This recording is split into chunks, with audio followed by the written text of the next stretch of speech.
Good evening and a very warm welcome to Television Tonga News Package for tonight. Making headlines, Their Majesties will arrive at Nuku'alofa tomorrow.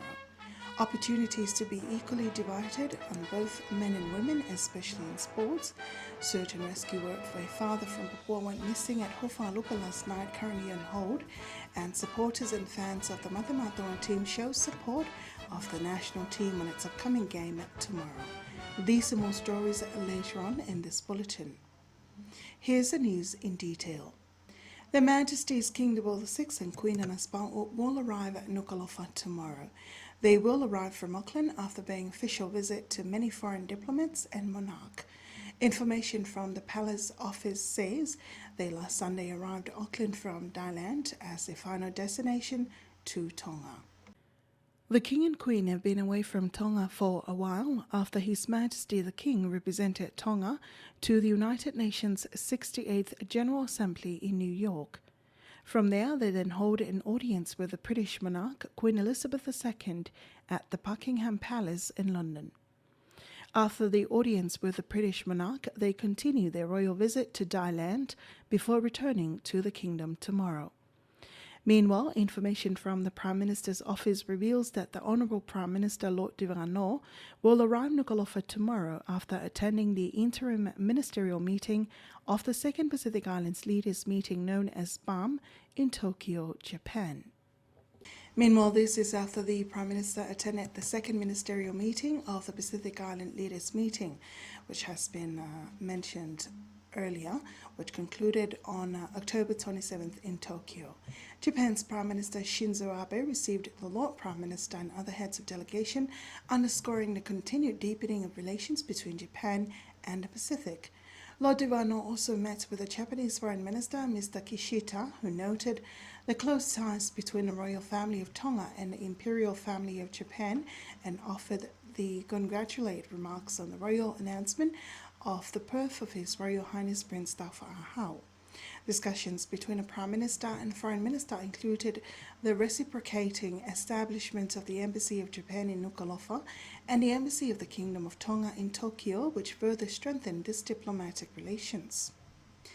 It is important that both men and women are given equal opportunities in national leadership roles, decision-making, and in the sports field. This was the highlight of this morning's three-day program of the Women in Sport in Oceania Regional Workshop and the Fourth Continental Seminar on Women in Sports for the Oceania National Olympic Committee. Anasi Falikano report. Her Royal Highness, the Crown Princess Snaitakala Tu'imatamoana Whanakawakilangi Tuku Aho, officially opened the three-day program. In her opening remark, she says, "This is an opportunity to empower women due to their significant roles in the society."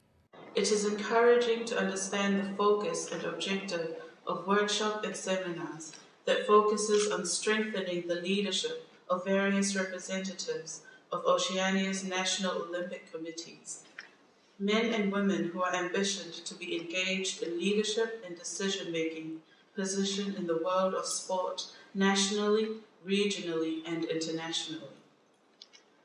The participants and the Kingdom of Tonga have the unique and critical opportunity to develop the exposure and potential presence in the Olympic movement's leadership bodies, and to build a solid foundation for a global network of integral relationships that will further the development of sport for women of the Oceania region.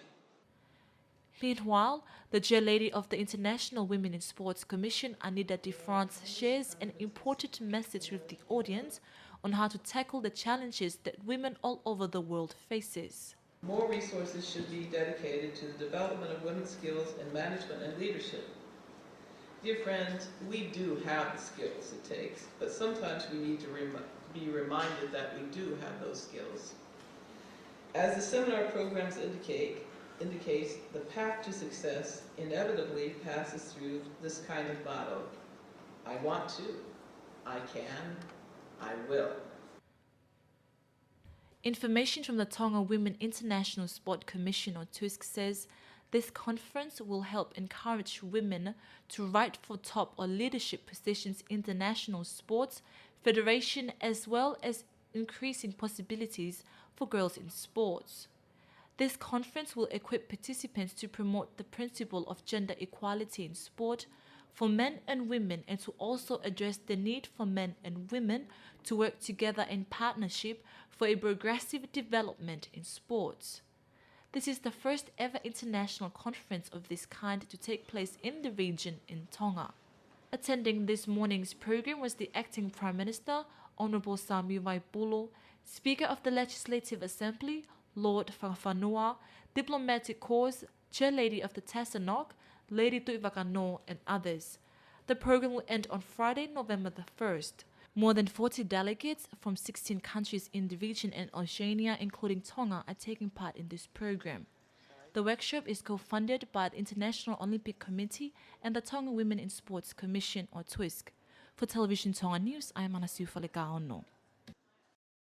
A 5-year-old boy passed away last Friday after being injured from a road accident on the 18th of this month. The deceased Atelea Vematahawa Folonga passed away at the hospital. Meanwhile, police have charged a 45-year-old man, Makafalani Sili of Lapaha, the following day for manslaughter by negligent driving after the young boy passed away. The accused was previously charged for negligent driving, but the count was increased to manslaughter when the victim died. The accused will appear at the Moa Magistrate Court tomorrow. The search and rescue work for a missing father from Papua who went missing last night at the Hofangalope Sea Cliff at Waini is to continue later. This is after discussion were made with other parties to consider those that are eager to lend a helping hand to the search and rescue operation. They started last night until this morning after 2 fishermen fished in the area and 1 man went missing. This is according to the Deputy Police Commissioner, Lauautu Tuponiua. The person who made it ashore told me that they started fishing around 7 p.m. last evening. Around 9:25, the police call center received a report that a diver went missing at Waini. Officers from the Moa police station were given the first opportunity to examine the report. Then, before the tactical response group took up the case, they arrived at the scene last night. Due to the risky steep cliff area, we could not walk on foot, but the survivor of the incident directed us to the area where he went last seen. Tuponiua continued to say that around 6 a.m. this morning, police then picked up some of the divers to help the search and rescue operation. After 8, we saw and confirmed the shoes of the missing person. We cannot see the body. This was already daytime. We considered that the advice given to the divers that despite the low tide, the area they were assuming to find the body is too risky and rough. They said we better cease the operation until later. They also considered the petrol of the hired boat, and discussions of the circumstances were very much needed. Television Tonga News understands that the Tonga Defence Services Navy unit will soon discuss the issue with Tonga Police for more divers and boats to carry out the work. Ms. Tuponiua also called upon the public to be more cautious in the future. Firstly, I think, in my opinion, that we should be prepared to react on the right time to any incident of this kind. Despite we cannot control nature, but it is important to be prepared all times. This area, I understand, have a past history of missing people. Television Tonga News understands that low tide will be at 9:30 p.m. tonight, but we will follow up the story for more updates. One of the problems faced by the villagers of Papua is logging of mangroves, leading to soil erosion and sea level rise. A mangrove planting program was held in Papua yesterday by the community under the Tonga Trust 4CA project to combat the impacts of climate change. Silanto reports. Participating in the program were stakeholders and villagers, and including those that are vulnerable to the impact of climate change, the students of GPS Papua. The Deputy Director of Tonga Trust, Papiloa Bloomfield Foliaki, says the project recognizes the importance of engaging students in programs to combat climate change. The Government Primary School of Papua is one of 14 primary schools that are implementing the 4CA project funded by AusAid in collaboration with Plan Australia and others. It is to inform the students of their worth, to teach them about climate change issues and what they can do to minimize the effects and sea level rise. Mrs. Foliaki says they planted more than 400 mangroves. Meanwhile, the principal of GPS Papua, Losaline Ta'fo'o, told television and radio Tonga News that the project reminded them of their roles towards informing the children of the importance of protecting the environment. We teach the children when they grow up in what is right and true. Like this, we teach them how to plant mangroves. This is not only a good exercise for us, but we are protecting the land we love from erosion. One of the parents in the community, who's also the leader of a development group, Luisa Latu, says this is important to them and the villagers. We are in a critical condition. It's not because of climate change, but also because of sea level rise. As you can see, in the past, the sea didn't reach this particular area because there were mangroves all over this place to the far back. We are replanting the mangroves to minimize land erosion so that it won't affect where the people are living. The students were eager to be a part of the mangrove planting program. I joined this program to help curb the problem of sea level rise. We're planting the mangroves to protect the shores of Papua so the waves cannot reach our homes. This program will help protect Tonga from becoming vulnerable to sea level rise. Meanwhile, the villagers of Papua are urging the people to recognize the importance of replanting mangroves to help protect the shores. There are plans to continue replanting the mangroves in different areas within the village. For Television Tonga News, I'm Sini Latu. Representatives from the Ministry of Health, government and private sectors have started reviewing the reproductive health policy for the healthy lifestyle of every family member. Linda Filio reports. This meeting is to review the reproductive health policy of the Ministry of Health, including leadership in the services of the Health Ministry to the public. The National Project Manager of the Reproductive Health Policy, Sela Basi, says the current policy was designed in 2008, but plan is underway to renew what is in place. This is an important meeting because we are reviewing the reproductive health policy for the healthy lifestyles of women and youth in the kingdom. It is also important to cooperate with men in order to achieve this goal. She adds this program also addresses violence at home and youth problems. A special attention is needed towards youth in Tonga because they are vulnerable to problems like pregnancy in an early and others. The reproductive health policy aims to cooperate with the communities in promoting awareness. Mrs. Basi emphasized the importance of strengthening their relationship with related stakeholders in order to promote healthy women and children in the kingdom. This is funded by the United Nations Population Fund to promote the rights of individuals. The 3 days meeting will end on Thursday. For Television Tonga News, I'm Linda Filiai. The Macaboats Preservation Project in the island of Whanuale Vava'u is a success.